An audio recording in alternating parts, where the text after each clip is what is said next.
história do CIET. Ele nasceu com a ideia de que era importante poder parar e discutir, conversar um pouco com as pessoas, os integrantes, os professores que estavam participando da Mostratec. Na verdade, pessoas vindo das mais diversas partes, né, do país e de diversos lugares do mundo. Então, seria bem importante poder parar, escutar e um pouco do que cada um vivencia nos lugares de onde vem. E no CIET em que eu participei, então, como coordenadora, nós já estávamos, já foi o sexto CIET, acho que o sétimo foi do Cícero. O Cícero foi coordenador, tem que entrevistar a gente. O oitavo. Ele foi do oitavo, então acho que o meu foi do sétimo. Aí houve uma certa mudança no sétimo, porque num primeiro momento os primeiros CIETs, eles abriam espaço para que os representantes daqueles países que participavam da Mostratec vinham numa linguagem mais, para fazer uma apresentação mais formal de como que estava a questão legal, a formatação desses países. No CIET em que eu ingressei como coordenadora, nós vínhamos já numa caminhada de instituição Liberato com a ideia de poder também escutar um pouco mais os professores e as experiências pedagógicas, as vivências, um pouco mais nessa linha. E também era um momento, isso foi em 98, era uma época que também estava entrando muito assim, a questão do empreendedorismo. Começou a se discutir, se falar muito sobre isso, e a escola, a Liberato naquele momento achou então que era importante também escutar e se falar sobre esse tema. Então ele se focou mais nesse tema. Assim. Bom, e com a ideia também de que era importante que os alunos pudessem participar, né? Abrir espaço para os alunos, fazer inscrição, organizar também toda uma logística para que eles pudessem participar. Porque nesse momento a Mostratec ocorria aqui, em Liberato, mas o seminário então já ocorria na Fevale, no auditório da Fevale. Então teve essa situação, além de pensar no tema, nos palestrantes, né, nessa questão, nós também pensamos em como levar os alunos, para que os alunos também pudessem escutar esses palestrantes que estavam sendo contatados e que pudessem também ter uma integração entre os alunos da Liberato e os demais que estavam vindo de fora. Foi bem importante.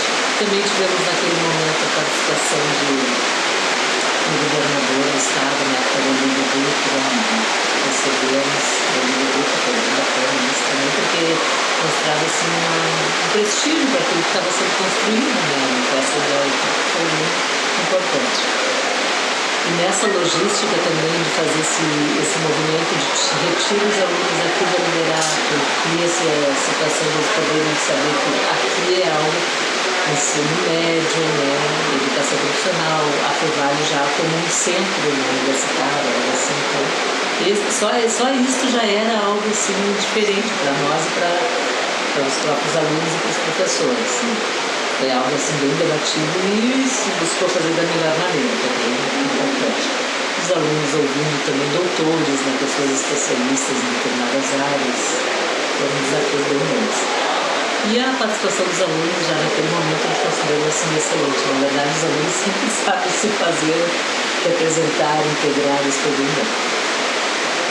Além disso, tu falaste também no segundo ponto do que seria, né? Algum desafio que tenha sido enfrentado na organização? Na verdade, esse sim foi um grande desafio, porque quando tu organiza para um grupo menor, que é um grupo de professores, educadores, a forma é uma. Quando tu abre um pouco mais para que sejam alunos e professores, isso também tem que ser bem organizado em termos também do que eles vão escutar, do que também possa atingir, né, o interesse também dos alunos e tal, esse também é um desafio. Começou também, então, naquele momento, a integração entre também o Liberato, o Unicinos, a Fevale, a URGS, foi feita uma junção assim, dessas instituições, e aí todos com esse olhar também focado não só no professor, mas também no aluno. Então foi a partir daquele CIET que a gente começou a fazer também esse movimento. Naquele ano houve isso dos alunos irem até a Fevale, né, nesse CIET que eu estava coordenando. E também eu te contei que nós organizamos toda uma visitação ao Museu da PUC. Também houve uma participação assim forte. tipo, nós voltamos assim uns 10 anos, saindo daqui da Liberato, indo até a PUC, fazendo essa visitação, ver com os professores, professor de física, de matemática, de história, vivenciando ali naquele espaço do museu, com os alunos, né, contando um pouquinho da sua disciplina dentro daquele museu. Isso foi bem interessante também. Foi um desafio, na verdade, esse foi um grande desafio. Porque sempre quando tu sai do teu lugar onde tu está habituado a transitar com os alunos, tu tem muita responsabilidade, né? Nós, enquanto gestores, de tudo aquele processo, foi algo e funcionou bem. É um grupo muito grande, né? De alunos, poucos professores. Né? E na verdade eles abraçaram, o grupo veio com todas, então acabou sendo assim bem, a logística tinha que funcionar bem. Né? E aí nós tínhamos um grupo, uma equipe do CP era muito organizada junto com o Centro Pedagógico, onde meus colegas professores também. Mas isso funcionou bem também, essa parceria foi bem interessante. Foi um desafio novo. E os alunos universitários também, era possível ter um contato com eles ao longo das palestras no CIET? Não sei se nesse evento do Museu da PUC também. E, na verdade, sim, na FEVAL, alguns integrantes da FEVAL também foram participar. Né? Também teve esse movimento assim também. Era diferente, né? No Museu da PUC, até não sei, porque no museu a ideia era aquela visitação ali do museu mesmo. Foi isso que aconteceu. Né? No ano seguinte, aí houve essa visitação às instituições, mas aí mais para essa parte direcionada ao ensino. Mas aí foi no outro ano de CIET, depois de criar esse movimento, no ano seguinte já se criou. Aí eu me lembro que teve isso também, um movimento de visitação, alunos da Liberato indo visitar essas, que também foi uma diferença daí já. É uma oportunidade de ter perspectivas do futuro, né, da universidade.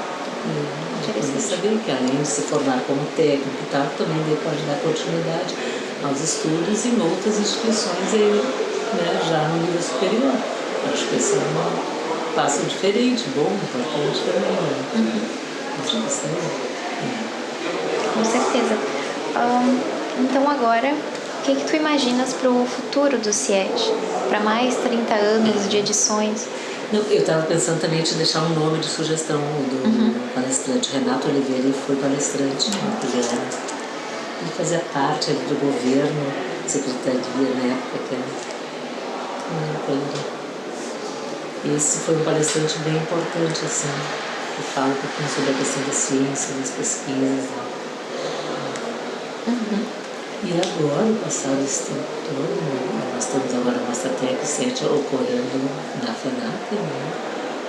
Eu creio que fazer de novo esse reforço de buscar os alunos, né? Isso tem sido feito agora nesses últimos anos, então eu acho que é um momento assim de vivenciar tantas coisas lá naquele espaço, né?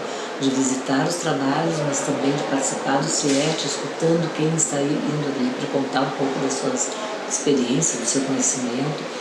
Então eu voltaria a reforçar essa ideia assim, de trabalhar com os alunos, né? Porque é uma semana inteira que nós temos para isso. Então que não fica aquela ideia do aluno não se deslocar da Liberato para lá, porque a Liberato não vai estar funcionando como aulas normais, digamos assim.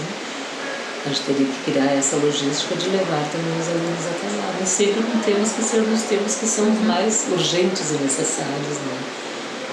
Esse ano até agora não sei o foco que está sendo dado para o CIET, mas acho que a gente possa levar os alunos a escutar um pouco sobre isso, como é que a gente trabalha nessa sociedade tão agitada e tão impulsionadora de tantas coisas, com esse aluno que agora tem um perfil um pouco diferenciado do que era naquela época. Né?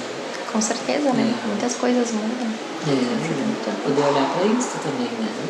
Entender a esse aluno que nós temos agora, né? Acho que isso é importante. Mas de qualquer maneira, sempre acho que conversando, escutando, olhando, né? Então pode fazer muitas coisas através do Meet, através de videoconferências, mas também no momento presencial, de reunir lá na FENAC, eu acho que vale muito a pena assistir. Então a gente está seguindo nessa linha, assim, Sim. Ótimas perspectivas, eu diria. Se tiveres algum outro nome, eu anotei também o nome da professora Ana Isabel para conversar com ela. Sim. Algum outro professor ou palestrante dessa edição? Olha, eu acho que esses aí eu deixaria assim bem, né? Teve também um professor que ele foi diretor aqui na escola, ele participou desse CIET, que também é professor Avelino, que já é aposentado. Ele poderia também trazer algumas informações, né? Ele era professor da mecânica e na época ele estava como diretor de ensino. Então foi bem atuante, a gente fazia uma busca bem grande, né? Porque essa organização envolve bastante contatos anteriores, né? E parceria das instituições. Também, agora me lembrei desse set que eu organizei, nós fizemos também todo um lançamento para a questão de divulgar muito livros, literatura, coisas que nós achávamos que eram interessantes para os nossos alunos. Isso naquele set foi bem bom também. Eu acho que isso é algo que também dá. Apesar de que hoje em dia tem um pouquinho essa coisa que lá na FENAC até tem aquele espaço lá embaixo onde tem esse movimento de muitas vendas e tal, entra muita parte de artesanato. Eu acho isso bem interessante, mas naquele momento era junto ao CIET mesmo, então isso também um pouco de trabalhar um pouquinho a questão da leitura, de literatura, de troca de informações, isso eu acho que é o que vale a pena investir. Sim, sim, concordo.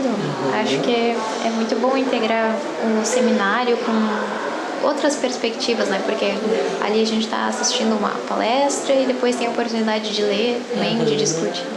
E, na verdade, os livros que foram apresentados ali, eles já estavam vinculados ao tema. Sim. Né? Tinha o Catânia, agora não lembro o primeiro nome, o Catânia também, professor da URGS e tal, ele teve um lançamento também de livros.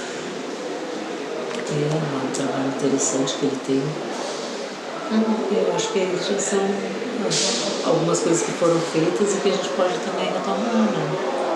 Porque quando tu tá num seminário, isso sempre é bom. Eu lembro quando participava muito de seminários da URGS, tu saía de dentro do auditório e ali fora tu já tinha todas aquelas sugestões de livros, as referências bibliográficas, o pessoal já estava tudo ali fora, tu já podia complementar aquela palestra.